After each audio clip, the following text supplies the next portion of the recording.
How's it going, YouTube? It's Cornwall here. Thank you for joining me in another video today. And today we've got a more of a chat. You're going to see the trailer and stuff for Forza Horizon 2 in the background. But basically, I'm using this to bring all the information together that's all around the internet at the minute, and basically put it all in one area for all the information we have on Forza Horizon 2. Hopefully, I'll be able to do another video on this in a few weeks or maybe a month's time. The release date is September the 30th, and basically I'm just going to go through the list, a massive list here, of all the new features that we can look forward to on Forza Horizon 2. So the cover car for this, getting straight into it, is the Lamborghini Huracan, or something like that. It's pronounced very strangely. So that's in the game, and it's one of the first cars ever to be put into it. It's not, I don't think it's even released as of yet. Open world again.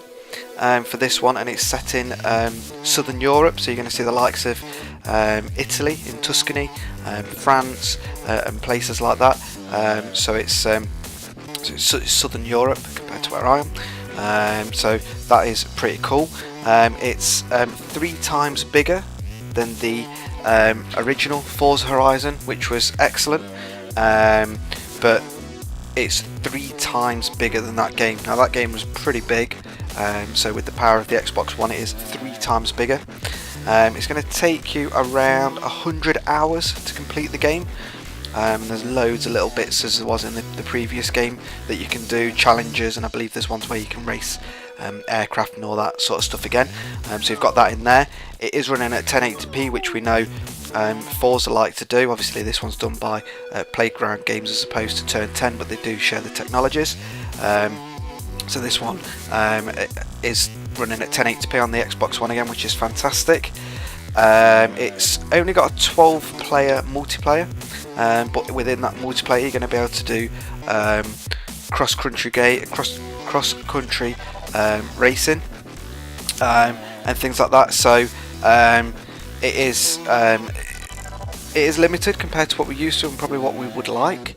And obviously in Forza 5 you can have more than that, but I think you've got to sacrifice that on how open the world is, with it being so open, and now we've got the weather, which I'll come to in a minute, and different things like that. They've had to restrict that a little bit in this game. So moving on from what I've just said, we have got the full weather, so you're going to see fog, rain, day, night and things like that, which I'm hoping is also a sign of things to come for maybe Forza 6. And this is just going to be kind of like their testing ground just to see how it goes. But that's fantastic. First ever time in Forza, the weather is fully dynamic, fully rendered, and it alters the way it should do. And apparently they've done loads of mathematical equations for it to be able to transform, and the way the rain drops and everything like that, which is fantastic. Don't know whether you guys are going to find this as a good or bad point, but the next one I've got on my list here is Drivatars. They're back. Apparently they've increased the technology within Drivatars, but they've also adapted it as well for the open worldness. So I don't know whether it's going to take the Forza 5 data that we've created, or is it going to create you a new profile, but it is going to adapt whatever they do use for the Drivatars for the open world. So obviously you're not going to have people driving like they would do on a racetrack, and the way the things are there. There's a new perk system which goes with the leveling. One of the perks that they have mentioned is when you try and escape, or when you're getting out of a crash, you'll go into a bit of a ghost mode, which will help you there. And I think there's a lot more. I'm sure the perk system will be announced in more details later to come. It does use the impulse triggers, which is great. Don't know about anybody else, but I really enjoy that because it does give you the feedback. So you know when your wheels spinning, or you're braking a bit too much and your ABS kicks in and whatnot. So that is really good to know. There is a drop in and out multiplayer, which I think you can turn off, like a few games now, such as Watch Dogs and things like that. So people can drop in, and they can, I think it's more of a co-op and things like that, so they can drop it in to your game, which is great. Also things like drifting and things like that also give you experience, and probably smashing through certain things and that. So everything will give you experience, which will help you level up, so you're constantly getting the points and the experience you need to get into the next level, which is good. I've got a couple of really exciting things, but I'll get to those in just a minute.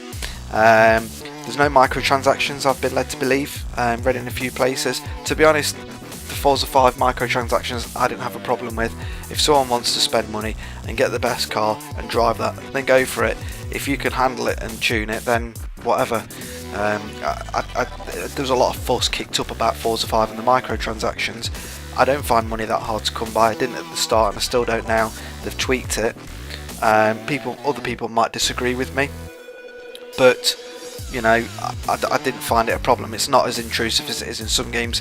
There are some games where if you do a microtransaction, you pay for a weapon and you've got the best weapon in the game that doesn't even drop, or you can't even get money to buy using the in-game method.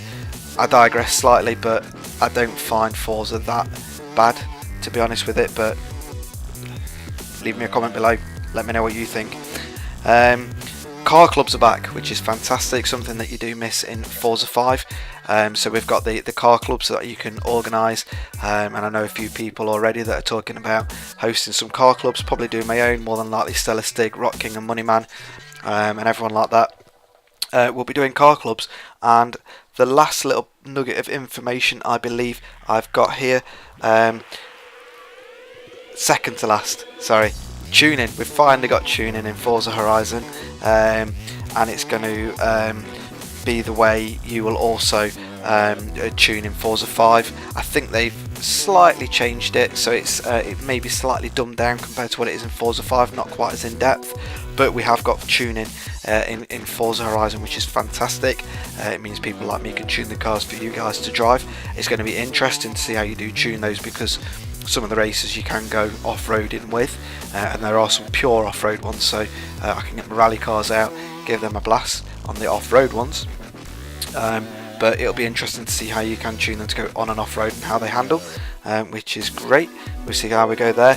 And the very last little bit, which I think is fantastic, sorry, just one last tiny little bit of information. Sorry, I'm just reading my notes as I'm talking to you here. The car clubs allow up to 1,000 players to join them, I believe. So that's great. You can have one hell of a car club with that. And last but not least, they've removed the Forza View. I can't remember what it is. Forza Vista. They've removed that out of this game, which, yeah, it's a biggish thing. But in replace of that, you've now got a new online hangout called Car Meets. And basically, I think this is fantastic. You can set up a car meet, so you can put something on YouTube, send out a tweet, Facebook, whatever you want to do, and you can set up a car meet. And within this, you get to showcase your tunes. You can buy and sell cars there. You can show off your liveries, and basically allows you and your mates, or just everyone, just to go there, meet up, and you can show off your livery, show off your tune, and you can sell them as well. From what I've read, I'll leave a few links below in the comments of my various sources, but for what I have read, there isn't, it's not been decided if there's what kind of costs is associated to this. I presume it's going to be in-game money, but it's not been said if it's in-game money, real money, bit of both. Who knows? But that's great, the fact that someone like me could go to a car club. You love my tune. I don't know whether you can borrow it off me or whatnot, see how it goes, but you could buy a tune off me and use that in the game. So that is fantastic, the fact that we could set up a car meet, and the picture I've seen is like loads of cars all sat around and go in the middle or whatever, so it looks like something straight out of Fast and Furious. So that's all the information I have for now. It does release on the 30th, and there's no news on collector's editions and VIP editions and things like that. Knowing Forza, that there's going to be those, but once I get more information, I'll let you know. Leave me a comment below if there's anything I've missed out that you guys have found, or what you're most excited for, and I shall do another video on this, hopefully when we get more information. Until next time.